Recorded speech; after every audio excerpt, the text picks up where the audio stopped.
Valia APMC ખાતેથી આદિવાસી સમાજના અન્ય સંગઠન દ્વારા વિશ્વ આદિવાસી દિન નિમિત્તે રેલી સ્વરૂપે ઉજવણી કરવામાં આવી હતી। ભરૂચ જિલ્લામાં વિવિધ આદિવાસી સંગઠનો દ્વારા વિશ્વ આદિવાસી દિવસની ઉજવણી કરવામાં આવી હતી, ત્યારે વાલિયા એપીએમસી ખાતેથી આદિવાસી સમાજના અન્ય સંગઠન દ્વારા વિશ્વ આદિવાસી દિન નિમિત્તે રેલી સ્વરૂપે ઉજવણી કરવામાં આવી હતી, જેમાં કિરણ વસાવા, રતિલાલ વસાવા અને અન્ય આગેવાનો જોડાયા હતા અને વાલિયા ગામના 4 રસ્તા સ્થિત બિરસા મુંડાની પ્રતિમા અને રાણા પૂંજા ભીલને તકતીને પુષ્પાંજલિ અર્પણ કરી હતી અને રેલી સ્વરૂપે ગામના વિવિધ વિસ્તારોમાં ફરી હતી।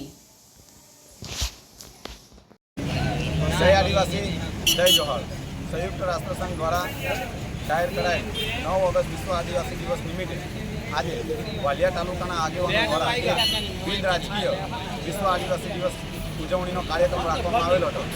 જેના ભાગરૂપે વાલિયા એપીએમસીથી બજાર થઈને ચોકડી પર ભગવાન બિરસા મુંડાની પ્રતિમાને ફૂલહાર પહેરીને ધૂમધામથી આદિવાસી નાચ ગાન સાથે ઉજવણી કરવામાં આવી। આ કાર્યક્રમને પૂર્ણ કરવામાં આવ્યો।